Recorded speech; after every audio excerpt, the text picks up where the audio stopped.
When it comes to attending therapy sessions, or indeed putting practices in place which are designed to help you with your mental, emotional, and spiritual health, a lot of people still hold a lot of wariness, particularly when it comes to the therapy side of things. And it's like as if there is this idea that there needs to be something inherently wrong with you in order to attend therapy. And whilst, yes, an awful lot of people who attend therapy are struggling in some way, shape, or form, it's perfectly acceptable for someone to go just to get greater insight into themselves.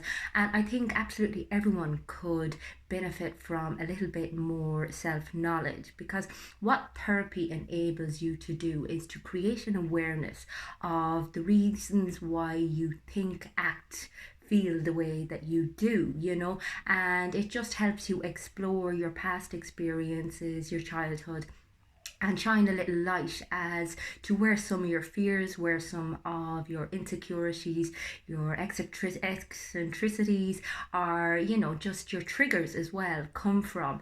And the more we are aware of our history and the impact that it has on us, the more we can intervene where necessary, or at least recognize what's happening for us in any given moment.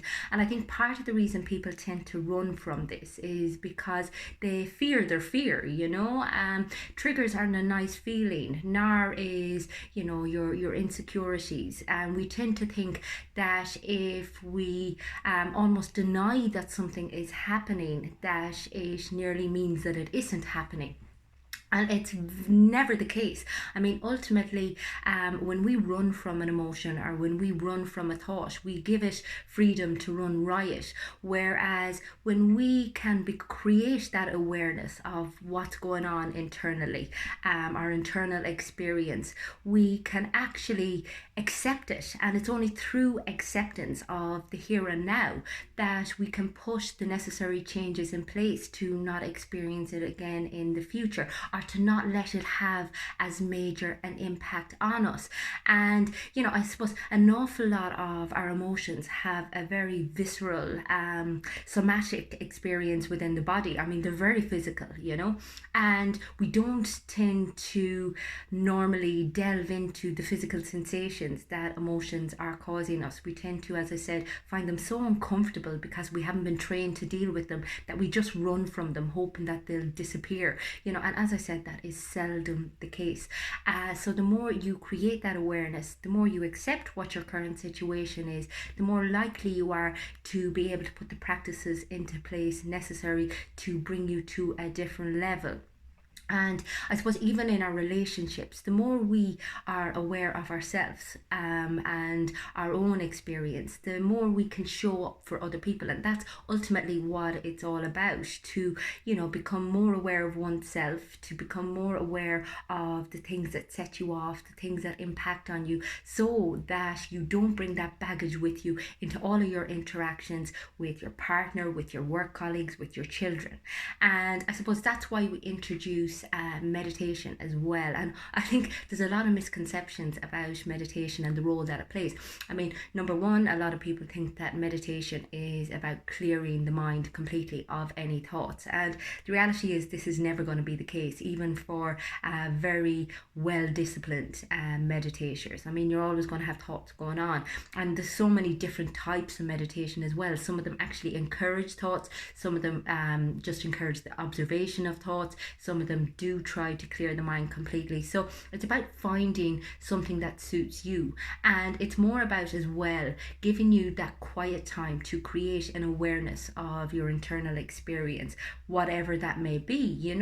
We all have bizarre thoughts. We all have, feelings that we would prefer we wouldn't have going on within us. And I think we often feel a sense of shame or embarrassment about, what goes on inside of our own minds. And the reality is we're all thinking the same things. We all have bizarre stuff going on.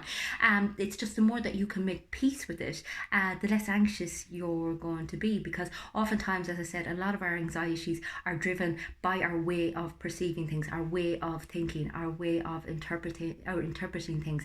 And when we judge ourselves for how we think, think and how we interpret things, it becomes this double whammy, and it becomes even harder for you to come away from it.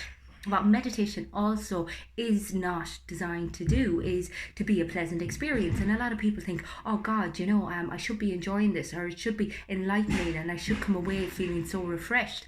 And that's seldom the case. I mean, oftentimes it's during our meditation when we actually force ourselves to concentrate and to focus on what our current reality, on what our present moment is about.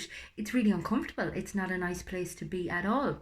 However, it's about sitting with that and finding acceptance for the reality of the moment. And a lot of people fight against that. It's a difficult one to sit with. We feel like we should always be happy, and that we should always feel good. And yet the reality is, I mean, the majority of our life we don't feel particularly over the moon or ecstatic, and that's okay. You make peace with that. And the reality is, the most unhappy you're going to feel is when you're just letting your mind and your emotions run riot, when you're not practicing any type of control over them. And in order to have control over them, you need to be aware of them, and you need to accept them for what they are. And I suppose that's a lot of the work that I do with clients. It's helping them to accept the reality, helping them to accept how they feel, who they are, so that they can make the changes necessary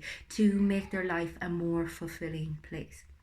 If this sounds like something that is interesting to you, if you'd like to create a better sense of self-awareness, or even just have an objective person tell you a little bit more about yourself, and I suppose the origins of the way you think and the way you feel, get in touch with me on the website. It's fundamentals.ie. You'll also catch me on my Facebook and my Instagram. Both of those pages are called Fundamentals. I also do regular content on my YouTube channel, which is Fiona Feely, so go check it out. I'd appreciate a like, a share, and a subscribe if you have the time. Hope everyone has a great day, and I will talk to you again soon.